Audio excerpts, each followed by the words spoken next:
So here's a question that has been rattling around in my head for a long time. Is masculinity and femininity still relevant? I should have first explained what is femininity and masculinity. It is a way of describing behaviors and roles associated with men and women. In general, I'm mainly going to discuss the psychological rather than the biological. Yes, I know there have been several studies on humans, monkeys, birds, and other animals, but I would rather discuss the psychological aspect, as the biological aspect discussion really deserves its own argument. The problem that I exactly have with this whole is that it's very specifically gendered. It seems like weirdly maintaining the idea that somehow specific personality trait and other sort of psychological things are somehow specific to genders, rather than basically looking at it in a more complicated way of basically both psychological and biological. It also seems a way of basically conformity rather than as a way of freely expressing yourself by using these concepts. The other important aspect is that the roles and behaviors of men and women is really dependent on time and culture. As an example, a woman who grows up in the Victorian age will be affected heavily by her social constructs and rules, where her life will revolve heavily around motherhood and serving men, while a woman growing up in the Middle East is taught the same values, yet in the 21st century. A small pocket of cultures still refuse to change their ideas on masculinity and femininity in general. But here in the West, it's not so heavily conformed, really. However, there have been still attempts by society, and I don't think always sometimes intentionally. Another example are two TV shows. These episodes really basically made me question this even more. The episodes were specifically the Simpsons episode Lisa vs. Malibu Stacy, where Lisa has a new Malibu Stacy. When she pulls the string, she leaves in horror to find that all that the doll says is, "Don't ask me, I'm just a girl, and let's make some cookies for the boys." The second TV show that also made me question this even further was an episode of Gravity Falls, Dipper vs. Manliness, which sees Dipper deciding that he is going to win everybody pancake by beating a muscle testing machine. But upon failing it, the machine calls him a disco girl, which ends up in him being mocked. At the end of the episode, he refuses to kill an animal in order to prove his manliness. Now, both of these episodes really do a good job of highlighting how old-fashioned thinking still exists in our society and how sometimes we don't really notice it, we just accept it. And also sexism, especially sexism that isn't always specifically aimed at women, but actually aimed at men we don't even either take note of. Now, I feel like these sort of episodes really highlight how we sometimes really stood this old-fashioned idea on masculinity as being this whole, virulent, strong, needing to be the protector and aggression, while femininity has often fallen into the ideas of submissiveness, servitude, motherhood, protection, and unfortunately these sort of ideals can sometimes lead to a slave and master sort of morality or relationship, if you would prefer.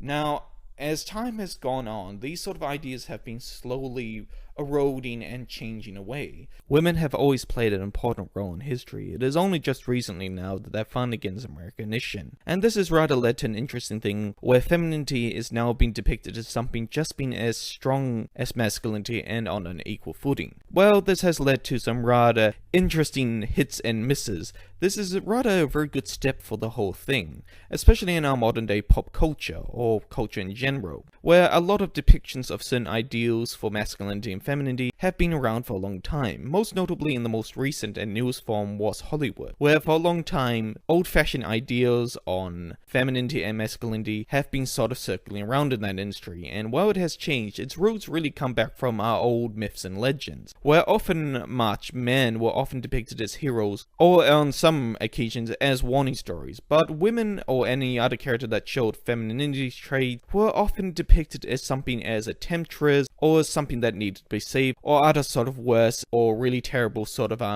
what you would call non-occasions, I'm not sure what's the right word there. So yes, but while there have been depictions of characters with traits opposite to their genders, this has often been used a lot in Hollywood, not as much as a way of depicting a gay character and a way to sort of mock and ridicule them. Especially this has been noticeable in Disney's use of the fop, a male character that is often depicted as being feminist or the wimpy villain, if you will. So this eventually has led to this whole nullification of the real man, which has unfortunately persisted in our culture, both in films, book and recently in commercials. Now this is most notably especially in our product, where there's this thing called the pink text. This is a text that is often given to women-based products because they usually have more things in them. Whether these things are necessary or not is another question for another video. So this has led to a lot of odd and funny things, such as Dove's making of the men version of their soap, which was a squarer version of their original soap. Because apparently, if you want to be a man, you can't just use a woman's soap because that would just be ridiculous. So I can't wait for when they release Dove's manly soap with spikes and gravel, because nothing says like you're a real man than basically screaming in agony.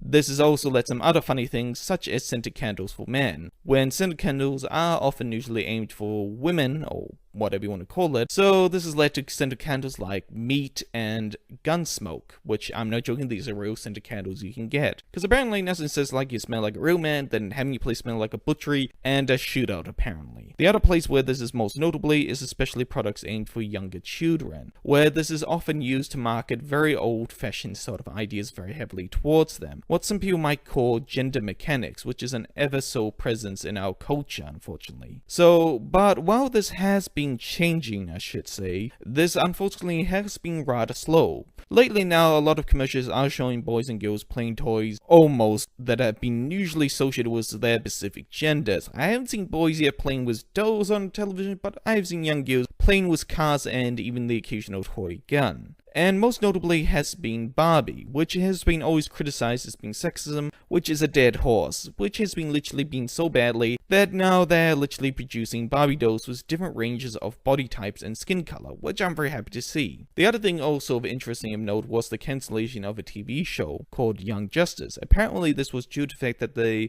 TV show, which was a cartoon I should mention, wasn't selling enough toys because apparently there were more girls watching the show than there was boys. So said the CSO, or CO, however you say the word, and apparently this is why the show got cancelled and was replaced with a terrible comedy show called Teen Titans Go. I hear it's alright, and what I have watched of it, I don't really like what it represents in the market. However, Young Justice, now I'm getting the two confused, has been approved for basically all green light for another season, which is really good to see. The other interesting thing is Lego. Now, Lego, in my honest opinion, has always been a gender-neutral toy, especially in its advert. However, as time has gone on, Lego has made sometimes a line that was more specifically geared towards young girls. This line has morphed and changed over the years, in its latest form known as Lego Friend, which has even had its own magazine for some apparent weird reason. However, supposedly there's a story that a young girl complained about it, where she was upset by the fact that the boys' range of Legos actually get to do something exciting, while the girls' range don't do anything at all. This led to a change with Lego Friends. However, this supposedly led to the creation of a specific Lego set that you can only buy on the internet for some weird reason, which depicts